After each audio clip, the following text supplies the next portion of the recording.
You know, when I got out of this movie, I thought it was maybe a 3-hour movie. It's an hour and 50 minutes long. Captive State is the latest film from Rupert Wyatt, the director of Rise of the Planet of the Apes and I think The Gambler, and it follows a resistance group 9 years after an alien takeover. Alright, let's get into the things that actually work in this film, because there are quite a few things that work. In fact, the majority of this film works. The cast. Fantastic.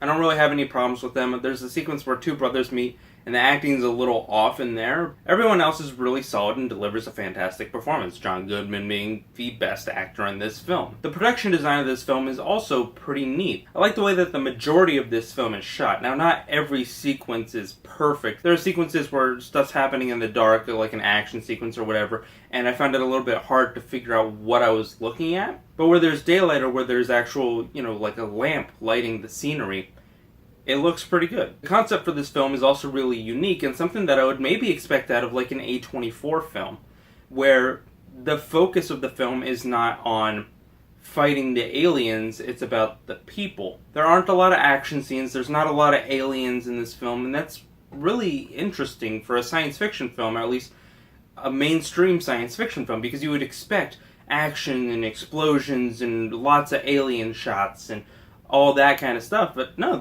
The story for this film is something that could have easily worked as a book, and I found that refreshing because a lot of the science fiction films that are released to the mainstream are based on an existing property or part of a franchise.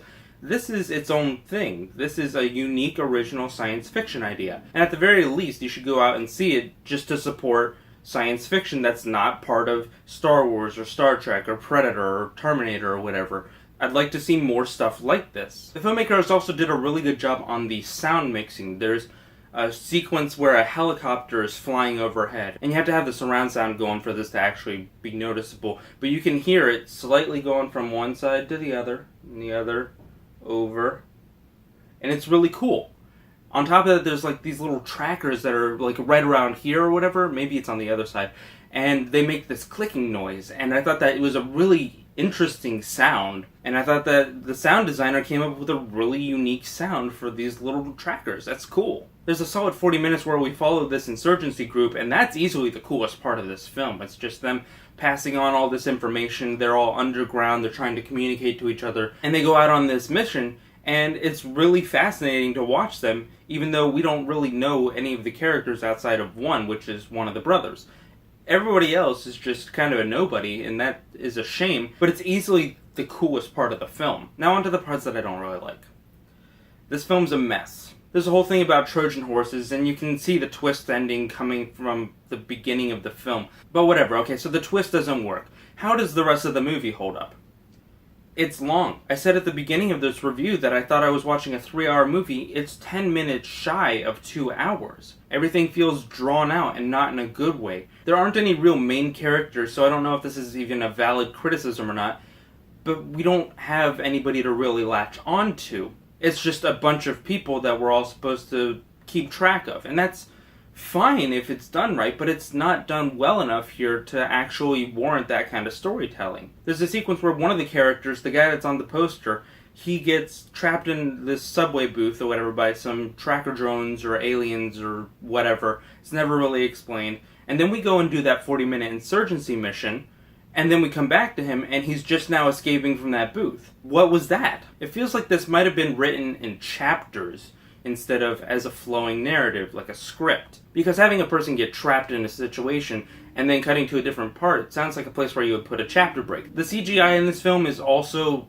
not the focus, but it's also not particularly good. The spaceship is the worst offender. They reused the same shot, and the first time it was okay, whatever. The second time it just looked lazy, and it looks kind of like they took a PNG of a spaceship and then just kind of moved it across video of water, and it looks lame. I found the film to be kind of boring, and yes, there are other science fiction books and movies and TV shows that are slow burns and you just kind of gotta be invested, but this isn't one of those films where it's a slow burn and then you're finally rewarded at the very end. Cool concept. I love the concept. I love that this is not a franchise film. I just think maybe it could have used another draft or two. Now, I can totally understand why somebody would love this film. All the right technical elements are there. It's just the story and the pacing and the editing for some parts are kind of not there. It's like if you wanted to bake a cake and you had all the right ingredients, but you skipped reading the instructions. That's kind of what this movie feels like. There's great stuff in it, the rest of it's just not that great. Captive State isn't an awful film, it's certainly not very good, but I do commend it for trying something new and having a lot of elements that work. So I'm going to give Captive State a D+, or a C-, I don't know. One of those two. It's in that in-between category. Hey guys, have you seen Captive State? If you have, let me know what you thought about it in the comments below. Be sure to like, comment, and subscribe. You can follow me over on Facebook at Mario Benessi YouTube, and I'll see you later.